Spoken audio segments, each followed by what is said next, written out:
할렐루야, 광야에서 일어난 일 계속해서 보도록 하겠습니다. 오늘 본문 민수기 12장에 보니까 미리암과 아론이 모세를 비방했다라고 말씀하고 있는데요. 모세가 구스 여자를 취했기 때문이다라고 성경은 말씀하고 있습니다. 자, 여기 나오는 구스 여자는 어떤 여인일까요? 그 여인에 대한 견해가 몇 가지가 있는데 좀 살펴보도록 하겠습니다. 첫 번째 견해는 모세 아내 시보라가 죽었기 때문에 모세가 얻은 두 번째 아내다라고 보는 것입니다. 그리고 두 번째 견해는 아내 시보라가 살아 있었지만 모세가 두 번째 아내를 얻었다라는 것이고요. 세 번째 견해는 시보라의 아버지 이드로가 에디오피아 출신인데 미디안 광야로 와서 살았다는 것입니다. 에디오피아에서 딸 시보라를 낳았고 또 미디안에 와서 시보라를 키웠다는 것입니다. 그래서 거기서 이드로가 미디안 광야에 와 있는 모세에게 자기 딸을 주었다는 것이죠. 자, 킹 제임스 버전에 보면 구스 여자가 에디오피아 여자 이렇게 나옵니다. 자, 그리고 네 번째 견해는요. 모세 아내 시보라가 바로 구스 여자였다라는 견해입니다. 왜냐하면 구약 시대의 구스 지역이 때때로 시보라가 살았던 미디안 지역으로 묘사했기 때문입니다. 자, 그래서 제가 생각하기에 타당한 견해는 세 번째와 네 번째라고 생각합니다. 특별히 좀 더 타당한 것은 네 번째 견해라고 봐요. 구스 여자를 시보라로 보는 것이 가장 합당하다는 것입니다. 미리암과 아론이 모세 결혼에 대해서 잠잠히 있다가 지금 트집 잡고 비방하고 있다는 것입니다. 비방한 이유는 모세가 이스라엘 여인이 아니라 이방 여인과 또 다른 인종과 결혼했기 때문이었습니다. 자, 그런데 본문에 보니까 미리암과 그 아론이 모세에게 그 문제에 대해서 따지거나 말하는 장면이 보이지가 않습니다. 그리고 두 사람이 하나님께 이 문제에 대해서 아뢰는 그러한 말도 없습니다. 즉, 그들이 비방하는 이유는 다른 곳에 있었다는 것입니다. 그것이 2절에 나옵니다. 진짜 이유가 나와요. 그들이 말합니다. 여호와께서 모세와만 말씀하셨느냐? 우리와도 말씀하지 아니하셨느냐? 자, 지금 미리암과 아론은 누구에게 말하고 있는 것입니까? 모세에게 말하는 것이 아니라 다른 사람들에게 말하고 있는 것입니다. 뒤에서 사람들에게 모세를 비방하면서 말하는 것입니다. 하나님께서 모세와만 말씀하셨느냐라고 말하는 겁니다. 모세는 자기 혼자만이 하나님과 대화하는 사람처럼 행동한다라고 말하며 사람들에게 모세를 비방했던 것입니다. 그래서 교만하다라는 거예요. 누가요? 모세가. 그래서 그들은 하나님께서 우리와도 말씀하지 아니하셨느냐라고 말하는 것입니다. 여러분, 실제로 하나님께서 아론에게도 말씀하셨어요. 출애굽기 12장 1절인데요. 여호와께서 애굽 땅에서 모세와 아론에게 일러 말씀하시되 하나님께서 모세에게 뿐만이 아니라 아론에게도 말씀하셨다는 것입니다. 그리고 미리암은 홍해를 건너자마자 하나님의 감동을 받아서 노래를 만나서 하나님께 영광을 돌렸습니다. 그렇다면 두 사람도 하나님께서 말씀하신 것입니다. 자, 그래서 두 사람은 이렇게 말하는 것입니다. 모세만 하나님과 대화하냐? 우리도 하나님과 대화한다. 모세만 하나님과 교통하냐? 우리도 하나님과 교통한다. 모세만 리더냐? 우리도 리더다. 이렇게 말하는 거예요. 너무 모세 하지 마라. 우리도 모세 못지 않아. 이런 뜻이죠. 어느 영적 그룹에 한 리더가 있는데 그 그룹의 준 리더들이 그 리더를 비난하면서 우리도 리더 못지 않아 라고 말하는 것과 비슷한 것입니다. 사람들을 선동하는 것이죠. 여러분, 교회에서 그런 문제 많습니다. 교회 지도자를 서포트해주고 밀어주고 또 도와주고 기도해줘야 되는데 뒤에서 헐뜯는 경우가 많다는 것입니다. 그러면서 몇몇 사람이 나는 그 리더보다 더 나아, 못지 않아 라고 사람들을 부추기는 것입니다. 그래서 지도자 자리를 차지하려고 하는 거예요. 그럼 교회가 어떻게 되겠습니까? 분열하는 것이죠. 그래서 교회가 갈라지고 깨지는 경우가 많이 일어난다는 것입니다. 여러분, 그래서 교회에서는요, 바울 같은 사람도 필요하지만 바나바 같은 사람이 더 많이 필요합니다. 침례 요한 같은 사람이 더 많이 필요하다는 것이죠. 하나님의 영광을 위해서는 사람들에게 보이지 않아도 뒤에서 돕는 역할 하겠다라고 하는 사람들이 더 많아져야 된다는 것이죠. 하나님의 이름만 높아지면 된다라고 생각하는 사람들이 많아져야 된다는 것이죠. 그래서 미리암과 아론은 모세가 자기만이 하나님과 교통한다 라고 생각하는 교만한 사람이다라고 비난한 것입니다. 여러분, 그런 말을 들은 사람들은 어떻게 생각할까요? 처음에는 모세는 그런 사람 아니야 라고 생각하겠지만 자꾸 들으면 그런가? 맞아. 모세에게만 하나님께서 말씀하신 것은 아니지. 아론에게도 말씀하셨잖아. 미리암에게도 말씀하셨잖아. 감동 주셨잖아. 이렇게 말할 수 있다는 것이죠. 그러면 어떻게 됩니까? 분열이 일어날 수밖에 없다는 것이죠. 여러분, 사공이 많으면 배가 산으로 올라간다라는 속담이 있습니다. 그 속담처럼 누구나 다 너도 나도 지도자야 라고 하면서 나서는 사람이 많으면 그 공동체는 분열되고 깨질 수밖에 없다는 것이죠. 미리암과 아론은 누굽니까? 모세의 누이요, 형입니다. 가족이었습니다. 가장 가까운 사이였다는 것이죠. 가장 가까운 사람들이 모세를 비방한 것입니다. 가장 가까운 사이면 모세를 믿어주고 신뢰하고 밀어주고 기도해줘야 되는 것 아닙니까? 근데 비방했다는 것이죠. 예수님도 그런 일을 당하셨는데요. 나사렛 사람들에게 배척을 당하셨습니다. 나사렛이 어디입니까? 예수님께서 자라나신 곳입니다. 고향입니다. 고향 사람들이, 가장 가까운 사람들이 예수님을 배척했다는 것입니다. 고향 사람들이라면 밀어주고 서포트해주고 더욱더 신뢰해야 마땅하지만 배척했다는 것입니다. 심지어 누가복음 4장에 보니까 예수님을 낭떠러지로 끌고 가서 그 낭떠러지에서 떨어뜨리려 했다라고 성경은 기록하고 있습니다. 그래서 예수님께서 나사렛 사람들을 이상히 여기셨다라고 성경 기록하고 있습니다. 그들이 믿지 않는 것을 정말 이상하게 여기셨다라는 것입니다. 사실 예수님 시대에 예수님을 가장 서포트 해줘야 될 사람들은 종교 지도자들이었습니다. 그런데 하나님의 아들 예수님을 믿기는커녕 십자가 달고 말았습니다. 그렇게 성경을 많이 알았던 사람들이었지만 메시아로 오신 예수님을 비방하고 핍박하고 죽였다는 것입니다. 그럼 여러분, 가장 가까이 있는 가족들이 또 가장 가까이 있는 성도들이 영적인 지도자를 신뢰할 줄 알아야 된다는 것입니다. 기도하고 돕고 밀어줄 줄 알아야 된다는 것입니다. 마음껏 하나님의 일을 할 수 있도록 힘을 북돋아 줘야 된다는 것입니다. 격려하고 서포트해 주는 것이죠. 깎아내리려고 하는 것이 아니라 계속 돕고 격려하고 힘을 주고 기도하고 신뢰하는 것이죠. 이것이 필요하다는 거예요. 다윗은 사울에게 억울하게 쫓기다가 사울을 죽일 수 있는 기회를 만나게 되었습니다. 그때 정말 절호의 기회였습니다. 그래서 다윗의 부하들도 하나님께서 주신 절호의 기회다라고 다윗에게 말했습니다. 그런데 다윗은 사울을 죽이지 않았습니다. 그리고 부하들에게도 죽이지 말라라고 명령을 합니다. 자, 다윗이 이렇게 말해요. 내가 손을 들어 여호와의 기름 부음 받은 내 주를 치는 것은 여호와께서 금하는 것이니 그는 여호와의 기름 부음을 받은 자가 됨이니라. 하나님께서 사울을 기름 부으셨기 때문에 자기 마음대로 사울을 죽일 수가 없다는 것입니다. 하나님의 주권을 인정하고 하나님을 경외한 것입니다.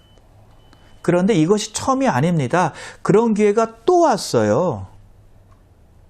한 번 정도는 꼭 참았겠지라고 생각할 수 있지만 또 다른 기회가 있었을 때도 다윗은 또 참았다는 것입니다. 여호와의 기름 부음을 받은 자를 치는 것은 하나님께서 금하시는 것이야 라고 생각했다는 것입니다.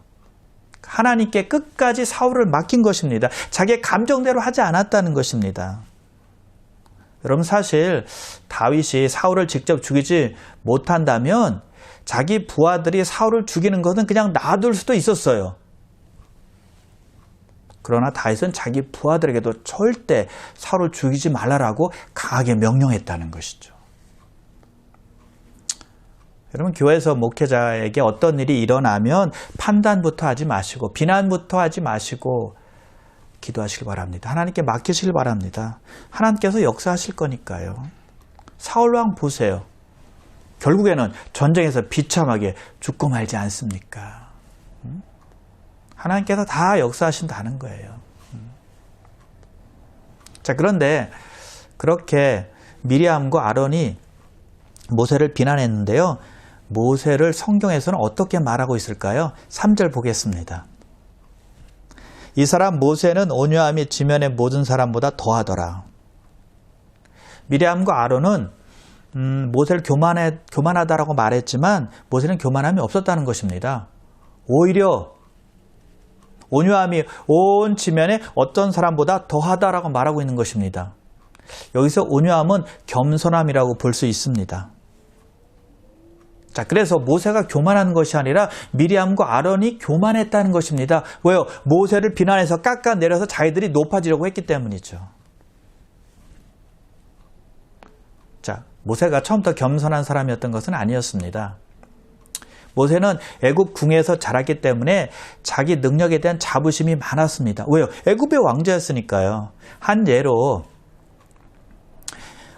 애굽 사람과 이스라엘 사람들이 싸우는데 그때 애굽 사람이 이스라엘 사람들을 칩니다. 그때 그것을 본 모세가 애굽 사람을 죽이게 되죠. 그리고 그 다음날 나가서 보니 같은 동족 이스라엘 사람끼리 싸웁니다. 그래서 잘못한 사람에게 왜 내가 내 동족을 치느냐라고 꾸짖습니다. 자기가 모든 것을 다 판단하고 자기가 모든 것을 다 해결하려고 했다는 것입니다. 그때 모세는 자기가 애굽 사람 죽인 것이 탈로 난 줄 알고 미디안 광야로 도망치게 되죠. 그때 거기서 시보라를 만나게 되는 것입니다. 자, 그런데 그를 겸손하게 만든 것은 애굽 궁이 아니라 바로 미디안 광야였다는 것입니다. 광야의 시간이 그를 겸손한 사람, 낮아지는 그러한 사람으로 만들었다는 것입니다. 하나님의 일에 잘 쓰임받을 수 있는 사람이 되게 했다는 것입니다. 40년 동안 광야에서 훈련 받았잖아요. 여러분, 우리 모두에게 광야의 시간이 필요하다는 것을 꼭 기억하시길 바랍니다. 그래서 성경은 모세를 온유한 사람이다, 겸손한 사람이다 라고 말씀하고 있다는 것입니다. 모세 보세요. 자기를 비방했던 미리암과 아론에게 아무 말도 하지 않았습니다. 자기 형, 자기 누이입니다. 근데 자기에게 화살을 돌립니다. 비난하고 있습니다. 네가 잘못했다. 그런 말을 들을 때 직접 들은 것도 아닙니다. 간접적으로 들은 겁니다. 그런 말을 모세가 들었을 때 얼마나 기분이 안 좋았겠습니까? 마음 상했을 것입니다. 마음 아팠을 겁니다. 반대로 괘씸했을 수도 있습니다. 그런데 모세는 한마디도 하지 않았습니다. 하나님께 다 맡겼다는 것이죠.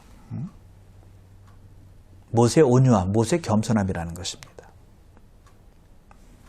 그러나 우리 하나님은 가만히 계시지 않았습니다. 그들이 하는 말을 다 들으시고는 모세와 아론과 미리암에게 회막으로 오라고 말씀하십니다. 그리고 아론과 미리암을 더 가까이 오게 하세요.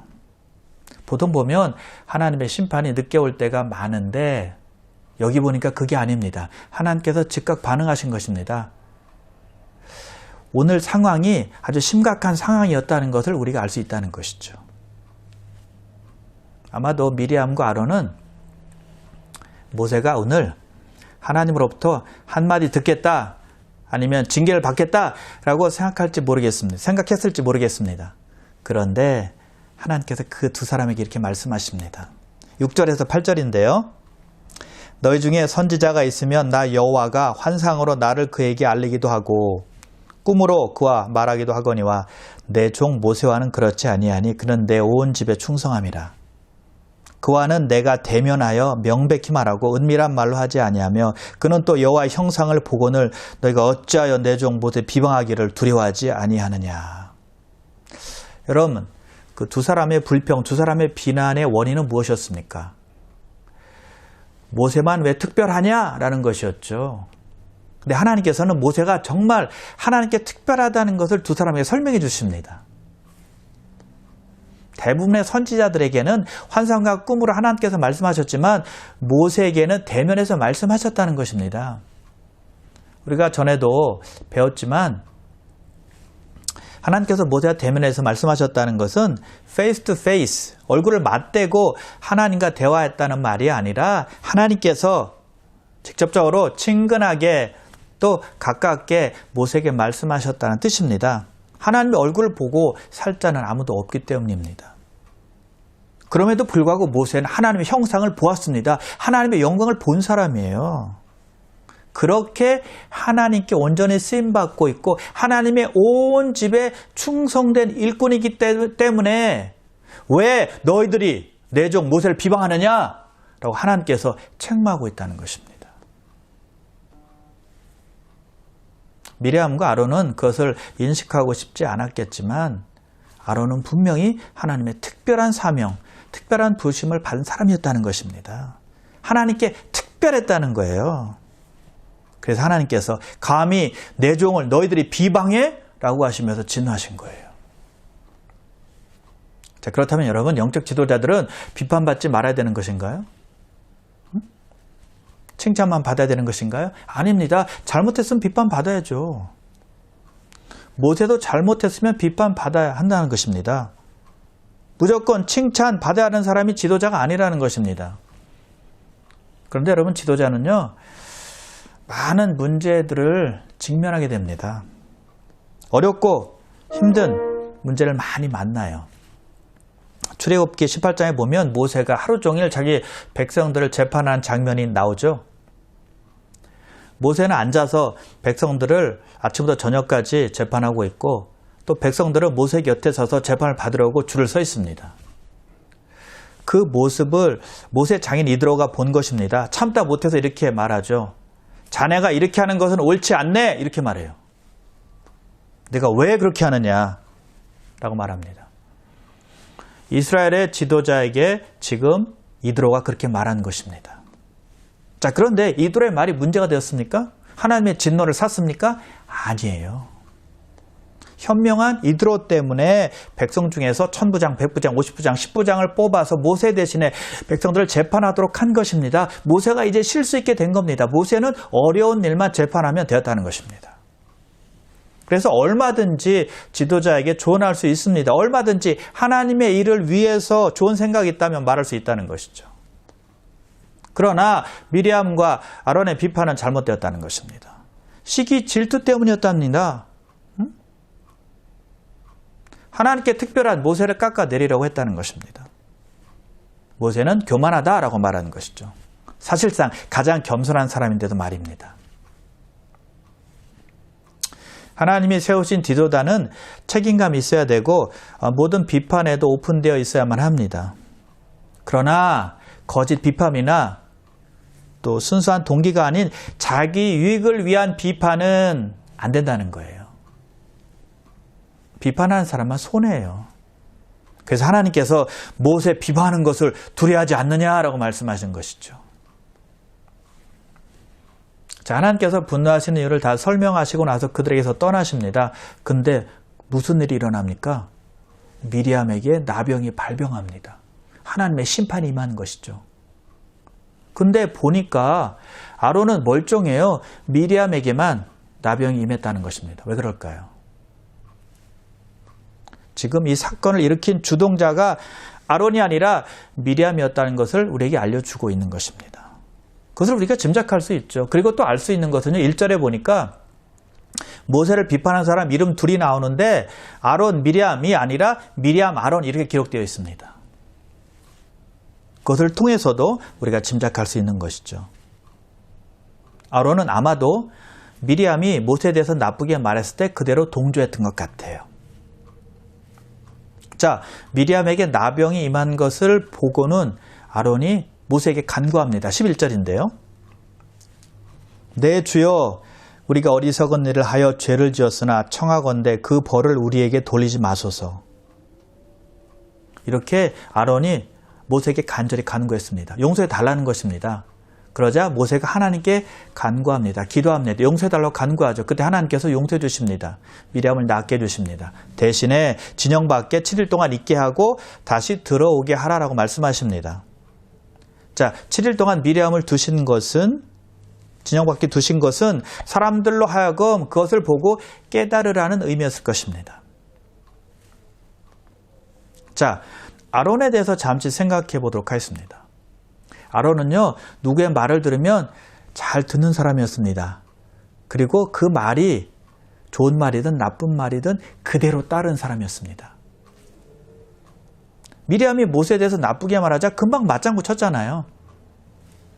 그리고 전에 모세가 십계명을 받으러 시내의 산에 올라갔을 때 산 아래에 있던 백성들이 아론에게 뭐라고 말합니까? 금송아지를 만들어 달라고 말하죠. 그 말을 들은 아론은 아무런 반대 의사가 없이 금송아지를 그대로 만들어서 이스라엘 백성들에게 우상 숭배하도록 했습니다. 백성들의 말만 그냥 들은 것입니다. 그리고 이제는 모세에게 넙죽절하면서 미리암을 고쳐달라고 간구하고 있습니다. 미리암을 따라서 모세를 비판할 때는 언제고 이제는 내 주여라고 하면서 미리암을 살려달라고 말하고 있는 것입니다. 모세 때문에 하나님께서 심판하셨으니까 모세에게 용서를 구하면 하나님께서 사해 주실 것이다, 또 고쳐 주실 것이다 라고 생각했던 것이죠. 미리암에게 줄을 섰다가 이제는 모세에게 줄을 선 것입니다. 아론은요, 귀가 얇은 사람이었다는 것입니다. 지저가 없는 사람이었다는 것이죠. 왔다 갔다 하는 사람이에요. 사람들이 말하면 좋은 말이든 나쁜 말이든 다 듣습니다. 다 따라갑니다. 얼마나 순종을 잘하는지 몰라요. 여러분, 하나님 말씀에 굳건히 서서 지조 있는 신앙인들 다 되시기를 바랍니다. 그러므로 사랑하는 귀한 성도 여러분, 오늘 미리암과 아론의 잘못을 잘 기억하셔서 하나님께서 세우시는 종이라면 신뢰하시고 기도하시고 지지하시고 서포트해 주시고 도와주셔서 그 종과 함께 하나님의 일에 잘 쓰임받는 여러분 잘 재셔서 신앙의 여정을 잘 걸어가신 여러분 되시길 주님의 이름으로 축원합니다. 기도했습니다. 하나님 아버지, 미리암과 아론, 모세를 비판했습니다. 모세가 특별하다라고 생각하고 자기들도 그와 못지 않은데, 자기들도 하나님과 대화하는데, 그러면서 모세를 비판했습니다. 아버지 하나님, 우리가 하나님께서 세우신 종이 있다면, 그분 밑에 지금 있다면 우리 모두가 오늘 말씀을 기억하면서 신뢰하고 기도하고 도와주고 지지해주는 우리 모두가 될 수 있도록 역사해 주시옵소서. 그래서 하나님의 일을 잘 감당해서 하나님께 영광 돌리는 귀한 성도님들 다 될 수 있도록 인도하시고 축복하여 주시옵소서. 감사드리오며 예수님의 이름으로 기도드리옵나이다. 아멘.